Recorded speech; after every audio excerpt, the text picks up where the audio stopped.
This is Trinesha Catrell, and welcome back to the channel. And if you're new here, welcome to First Love Yourself, where love, life, and Christ combine. I am so grateful to have you here on this journey of self-empowerment and discovery with me. In today's video, we're going to talk about stop cursing yourself. But if you're new here, go ahead and give me a thumbs up and subscribe to the channel so you don't miss out on more uplifting and empowering content like this. So get comfortable because we are about to get into it. Let's go.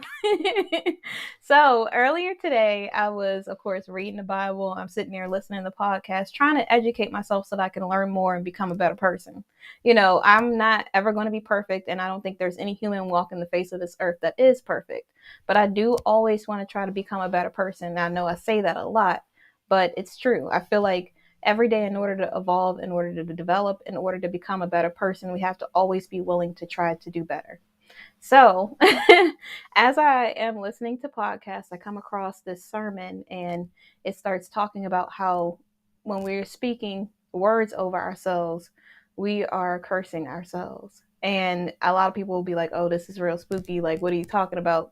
But I mean, you can call it the law of attraction. You can call it reaping what you sow. You can call it as a man thinketh. You can call it all of these things. But the same point persists. When you speak negativity over your life, you are just saying, this is what I believe in myself. This is the only thing that I deserve. And your brain, the way that you train your brain is by telling yourself these negative things. Your brain will look for those things in your life. When you say I'm not good enough, the 3 people that tell you something negative, it's going to be like reassurance. Like, oh my goodness, I really am not good enough. But when you switch things around and you start to think positivity over negativity, your brain will start to search for things that are positive. When you say, I am beautiful, when people say you're beautiful, you'll be like, you know what? They're right. I already knew that. And now they said that, not in a conceited way, but in a positivity kind of way. And when you say, I am smart, when you get the answers for a solution, when you figure out something at work, when you're working on a new project and you accomplish things, you'll be like, oh, wow, I really am smart, because you actually believe the things that you're speaking to yourself. When you say things, you are cursing your life. You are literally making your life worse than it is by only speaking negativity. When you say, I hear people say this all the time, I'm never going to find a good man. That's all you're going to find is men that are bad. I know people are like, how would you know you single? Listen, we're not talking about me in this moment, but but seriously, when you say that, that's the only thing your brain will find is men that are no good. When you're a man and you say it's no good woman, all you're going to find is no good woman. You know, you're not going to find a good woman if that's the way that you're looking or if that's what your brain is looking for. So you have to start saying there's amazing, like I say this thing every day and people always get on me, but I always say there's good men everywhere. Like, it's a whole bunch of good men. It's a whole bunch of leaders. It's a whole bunch of intelligent men. It's a whole bunch of men that just is like that in this world. And that's what my brain trains to look for, is people that are actually good. I don't look for the negativity. It could be a person that does something bad. That's one bad thing that this one person did. That's not every person.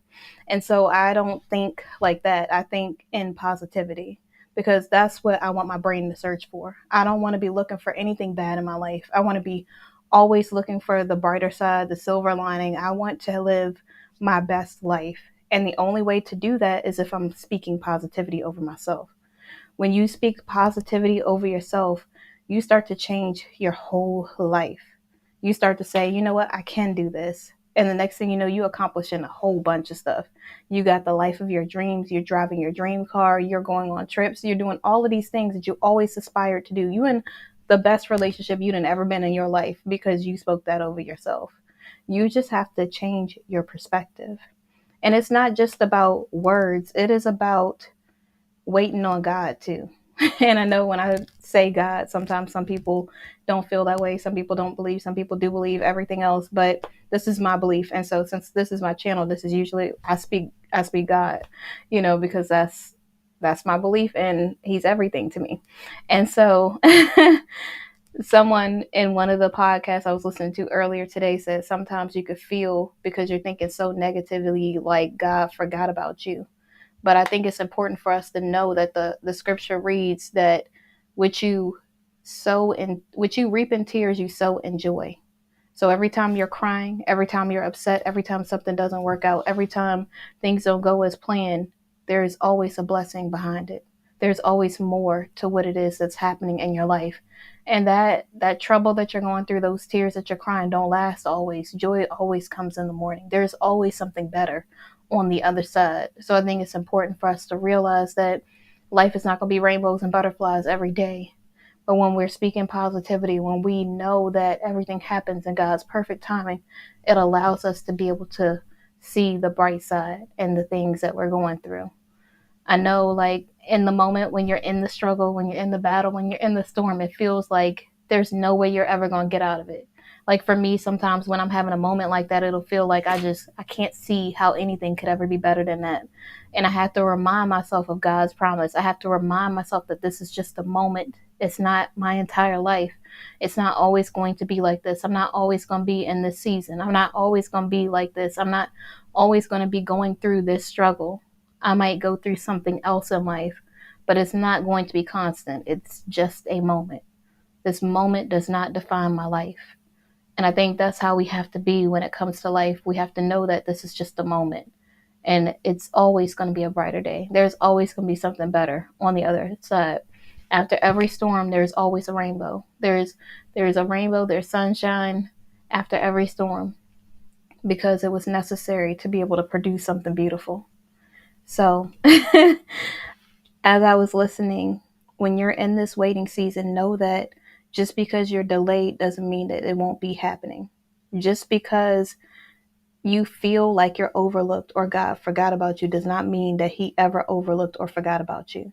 That just means that He's working in the background to try to make sure that everything that you want comes to fruition in His timing.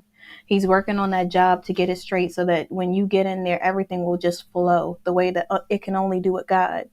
You don't have the marriage yet or the guy yet or the woman yet because he's working on him. He's working on you in the background because he wants to make sure that you get the best of that person, because you could be the best of the person that person's praying for.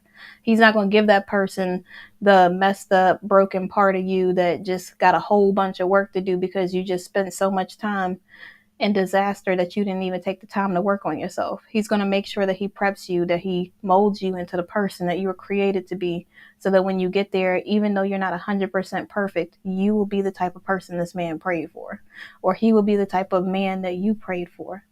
You think that you're being punished or like God just is trying to hold something back from you, but He's not holding anything back from you. He's prepping it for you. He's prepping you for it. He's making sure that you get exactly what you prayed for. And sometimes we like to do this woe is me, like, oh, it just seemed like everybody else is getting this job. Everybody else is getting this house. Everybody else is getting this car. Everybody else is getting this marriage. Everybody else is getting this, and etc. and so on and so forth. And then we forget that our story is not their story. God has something specific for us, something totally different that it can't be anybody else's. So why would He ever want to give you something that's not grace for you? Why would He ever want to give you something that's not ready? Why would He ever want to give you a blessing prematurely? Because a blessing prematurely is a curse. It's not a blessing. So I think it's important for us to realize that every time God is working on something, it's for our benefit. It's not for our detriment. He's doing it because He wants us to have the best of everything, because He wants us to be blessed beyond measure, because He wants us to have the thing that we can't even ask, think, or imagine, beyond our wildest dreams. Like if we wishing that we had this thing that looks like this, and this, God's going to make sure all of our needs are met. That it might not be the things that was on some kind of 3-page list, but it's going to be everything that He knew deep down in our soul that we needed. Everything that fits with our spirit, everything that flows naturally, the things that we didn't even know needed attentiveness. He's going to make sure that is taken care of as well. And all of that, those preferences and those things that don't really matter will just be out the window, because God already knew what we needed deep down within and not just what we were looking for on the outside. Like it might be nice to be with someone that looks good, but if all he does is look good, what about your emotions? What about your mind, your body, and your soul? Like that means nothing if you're getting something that is not meant for you, something that's not grace for you, and something that cannot withstand the test of time. Everything that God gives you is longevity. He would never give you something that's temporary, that's a temporary satisfaction, something that can't be sustained. He would only give you something that was that had longevity. So as you're going through life, just enjoy the season that you're in. Be grateful for where you are and be in purpose. Pursue your purpose. Pursue just finding your own happiness. Pursue just being grateful for the season that you're in before you get the car, before you get the house, before you get the man, before you get the woman. Like, really just be about purpose. Be about serving and helping, because who says that you need to be with somebody right now? You might want to be with someone, and I'm not going to sit here and pretend like I don't want to be with people, you know. I just know that anything premature is going to be disastrous. I know that if I get something and God's not in it, it's not going to last. So what's the point of me having something temporary that's not going to sustain the test of time? What is the point of, like, who says that we got to do all of this? Like, the world really has this idea, or throws this idea out there, that we need to do all of these things. We have to be like this. We have to do this in this time period. Like, it might take somebody a month to heal, but it might take you 2 years to heal. You got to do what you got to do to heal in your time. You might be in this moment, God might be prepping you, and you being in a relationship with somebody that's not meant for you is going to make the guy that is for you not even be able to see you, because you so focused on this man that's not even supposed to be a part of your life. Like, you got to really figure out why you really want this thing.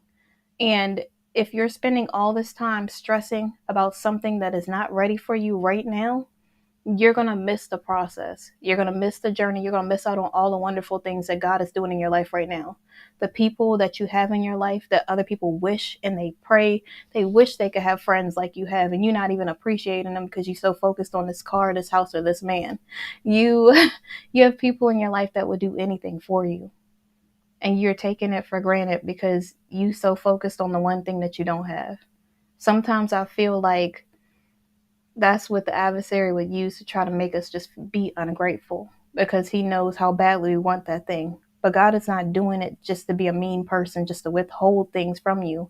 He's doing it because he wants to make sure you're ready for it.